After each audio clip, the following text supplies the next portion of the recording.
Third and long here for Rosen. He's going to loft one deep left side here. And that is caught. What a catch inside the 5. They're able to convert on third down, and that sets up a first and goal. I know they had good coverage downfield, but you have to wonder, on third and long like that, how does that happen that they can get that far downfield and complete a pass? You got to guard the sticks, understand where you are, so it's almost like someone fell asleep at the switch. And now that the play's been completed, they've got to dust themselves off on defense, pick it up, and figure out how to not let that happen again. It's a loss of 4 there, bringing up second down.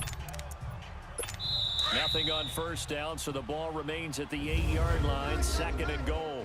2 minutes remain here in the first half. We're back to Baltimore after this. Nothing on first down, so the ball remains at the 8-yard line, second and goal. All right, here we go. 3-19. Here's Rosen to throw. And a big loss here as he's taken down. Mean Joe Green. He's the one who finally gets him down for what will wind up being a loss of 16 yards. Second goal, last thing you need to do is get pushed backwards to take a sack. But he couldn't find anywhere to go with the football, had to eat it, and ended up on the ground. His throw caught right around the 6. And he's in. Touchdown, Steelers. A great effort there. A 24-yard touchdown. And the Steelers are an extra point away from tying this thing up. Walsh adds the extra point. And that's another route that defenders would vote to take out of the game. The wheel route? Oh, without a doubt. You're just trying to move everybody in one direction. And whether it's a running back or another receiver, as they zip out on the sideline, you've got a problem on your hands. Yeah, well, the defenders hate it there. It happened, and it resulted in a touchdown. Oh, eluding the tackle. And an excellent return there as he's up to the 35 and make it the 40-yard line. In a tie game, both sides are looking for something to give them an advantage. It often falls back on special teams. And that return, that could be the spark to untie the game. The Raider offense now making their way toward the huddle. And they had to wait a long time to get the football back. Probably not what you were hoping for when you got an offensive summit. Agreed. What you were looking for is the defense get the ball back pretty quickly. Right, looking for a 3 and out. So that didn't happen. You can't yell at your D for that. They've got to take care of their own business. And this is caught inside the 5. And he'll take it into the end zone for a Raider touchdown. Calvin Johnson, 60 yards. And the Raiders are able to strike quickly for 6. That appeared like any routine NFL quarterback, but it was Michael Vick from the pocket, throws a touchdown pass. I just think about the transformation throughout his career. From Atlanta, where he would take off and go at just about the drop of a hat and turn defenses into mush. And then by the end of his career in Philadelphia, where he completed passes like we just saw from the pocket, yet still had those great legs, when necessary, to help get him out of trouble. Extra point by Anderson, up and good. And that makes the score 14-7. And they're able to get the connection on the long touchdown pass. And that's one of the easiest drive summaries you'll ever see. One play, touchdown. Anderson now to kick this one away. That's fielded in the end zone. And he'll elect not to return this one, so they'll bring it out to the 25 on the touchback. And Pittsburgh getting set to take the field. And for them, a touchdown their last go-around. Obviously, they'll be hoping to do that again. And when you start plotting for this drive, when you start thinking to yourself, okay, what are we going to do? You don't go away from what you did before because that worked, but you have to be prepared for wrinkles and counters because you know they'll make some adjustments. Here we go now. Blue 90. They'll look to throw on first down with Josh Rosen. Throw left side, complete to Moss. And he'll get it up near the 35, right at the 34 here. Give him 9 there on the first down completion. On second down, here's Rosen. He's got the tight end, Vanette. A gain of 10, good for a Steeler first down. When an offense reads blitz, doesn't matter where it's coming from, tight ends know that they become a big part of the passing game because they should be an easy outlet when all those extra bodies are trying to get to the quarterback. A hot route, so to speak. Here we go. Rosen on first and 10. Looking left side, he's got it, complete. Now hold every everything here, we're going to get a timeout by the offense, as they'll stop it with exactly a minute to go before halftime. All right, here we go. Blue, 90. Throwing now, Rosen on first down. It's a short one here, complete to his tight end. Now whistles come in. We're going to get a timeout here by the offense, as the stoppage will come with a little under a minute to go, in this first half. They want to go to the air again with Rosen. And he'll lay out and pull it in. What a diving catch there. He's got his first catch here before halftime, and it goes for a first down. I know retirement ceremonies, a rocking chair is often one of the major gifts, but don't give this guy one just yet. He may be plus 30, but my goodness, how about that effort? Yeah, he's not that old. Hey, I'm on the wrong side of 32. You okay? You feeling all right? 3 down. I'll be all right. Okay, good. I just need some chocolate and a box of tissues. Another nice gain, 16 yards there, and a first down again. Well, it appears that they read man defense and went to the out route, and what you have to do on that one is the receiver's got to make sure he works the defender towards the middle of the field to give himself space to cut. And time finally runs out. He can't get rid of the football, and he's taken down. Bruce Smith in there to drop him, and it'll be a loss of about 8. Now Rosen to throw on second down. Got his man. It's caught for a Steelers touchdown. Julian Edelman in the final seconds of the first half. And the Steelers are an extra point away from tying this thing up. That's one of the better examples of clock management I've seen. Whittled it all the way down just about and still put the ball in the end zone. Yeah, just a methodical drive and something really to take into the lockers here.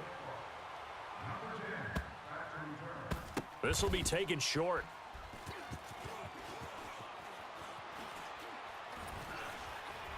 And he'll get it up to about the 26-yard line, just across the 25.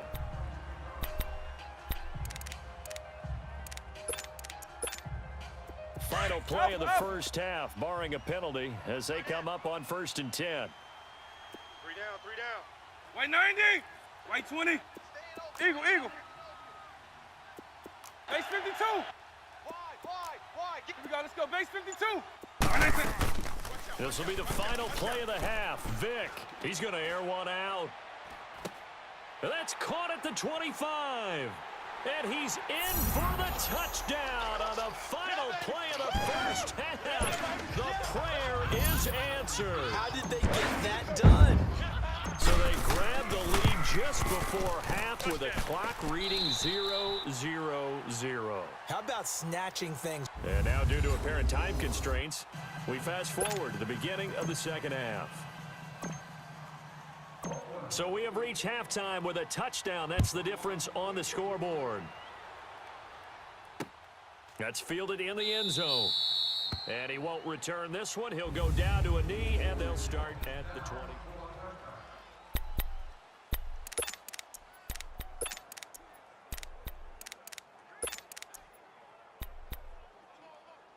The Steeler offense now with a football first here to begin the third quarter. They're down here, but very much in this game. What's the tonality of a coach's talk when a game is within striking distance like this at intermission? Typically, what they're doing is emphasizing the things that went well in the first half and wanting more of that. Sure, you've got to go over some of the errors and clean up some things because there's a reason you're down. But overall, I think they want to stay positive, stay up with this team. We're just starting the second half, and we've got the football. Let's go ahead and punch it in, and then we'll take it from there. See how that recipe works. And he'll get it out near the 40 to the 39. 9 yards on the pickup there, and it keeps the drive alive. At this stage of the game, the run-pass numbers are a little bit out of whack because most of their yardage has come through the air. But in a sense, that just sets things up for big runs like that because the defense might be a little bit off balance. They pick up another first down with that run. Penny, a first down carry. Trying to run inside, but nothing there. Officially no gain on the play, and it's second down. And he got off the end there very quickly to make that play. Yeah, it was almost like the bullet train, wasn't it? I mean, just zoom. Quick. And what a terrific play. Holding them to no gain. He's going to flip one out here to his running back. And he'll bring it up here to right at the 40-yard line. It'll be a pickup of only a yard, and they're going to have a third down. Is that not the very definition of a tough yard gain? Now, is that one where as the receiver you go to your quarterback and say, why'd you even throw that? Yeah, I think you do, and I think you wonder, what type of a route are you going to send me on that only 1 yard's going to be the result? If I'm going to go in there and take contact, let's go and get something out of it, not just 1 yard. And a nice gain of 21 yards. And finding Edelman underneath, that's a recipe for success. Typical route for a good slot receiver, and Edelman's one of the best in the game. Knows how to go inside what one of my college coaches used to call the briar patch. Got to go in there where it's tough and make those tough catches. And not only can he do it, he can often run away from people after the catch. 2nd and 5 after the 5-yard completion on first down. They'll run it now out of the gun. And he'll get a little over 2, maybe a full 3 down to the 32-yard line. I have to think a major focus of the halftime meetings had to be figuring out how to create space for the running game to get operating. Well, what you pointed out to me at half seems accurate. That line has struggled to sustain blocks. Yeah, I would agree with that totally. They've got to focus on staying on their double teams at the first level, make sure that block's secure before they slide off and try and chip someone at the second level. That one good for 7 as this long drive continues and the chains move again. Back now in Baltimore.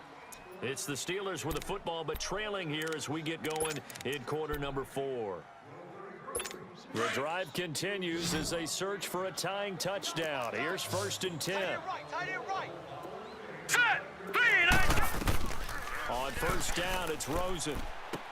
Sideline throw, it's complete. And a nice job there of keeping the toes inbounds. 7 yards, the pickup on the pitch and catch. If you're running out route, it's likely you're going to end up near the sideline. And what did we just see there? Toe tap. You got it. The benefits of practice. Toe tapping, foot dragging, picking it up, and making sure it was a catch. Now Rashad Penny. He'll get forward for 3 down to the 16-yard line. Pretty good job defensively. Thought he was going to get it, but they knew where that marker was, and they stopped him just short of it. What it does is emphasize that strategic football and situational football is not just played on the offensive side, is it? Defense understanding, as you noted, where the first down marker was and making sure they didn't get there. And all the way down inside the 5 to the 4. They're able to convert on 3rd down, and that sets up a 1st and goal. Well, partner, I know this type of running back. I mean, this size, this intensity usually gets better as the game goes on. I can just tell you from experience, the first few quarters, you're eager. You come running up there, I'm going to tackle this guy. By the 4th quarter, you're coming up and thinking about it. And D-line wearing down 4th quarter. Yeah, that's not a guy they want to see consistently. Line of scrimmage, again the 4-yard line. 2nd and goal. Time for a break. We're back to see what happens after this. So the Steelers with the football as we get you reset. And they're knocking on the door. 2nd and goal now in a 1-score game. They'll give it to him up the middle. And forget about finding a lane. He barely had time to look up before he was planted in the backfield. He'll look to throw. And he can't get a throw away. He's taken down.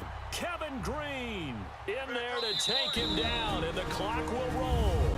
Now whistles, and the Raiders are going to signal for a timeout as they'll head to the sideline and talk over what to do next. Likely the play of the game here, trailing in the final quarter and going for it on 4th and goal. All right, here we go.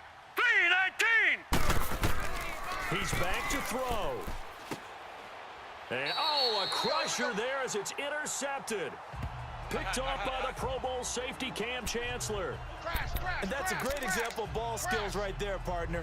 You and I do a lot of games, and I can't tell you how many guys look to run with the football before they've intercepted it. So that's a nice job of focusing on the task at hand and coming away with the interception. They'll run it now out of the gun. And he'll get this up over the 25 to the 26. Now the Steelers put a stop to the action with the timeout defensively as they'll talk things over prior to this upcoming 2nd down play. Check that. They'll run it now out of the gun. Room here to run. He finds an opening past the 40. The 40. Past the 20. 10. And the Steelers signal for another timeout.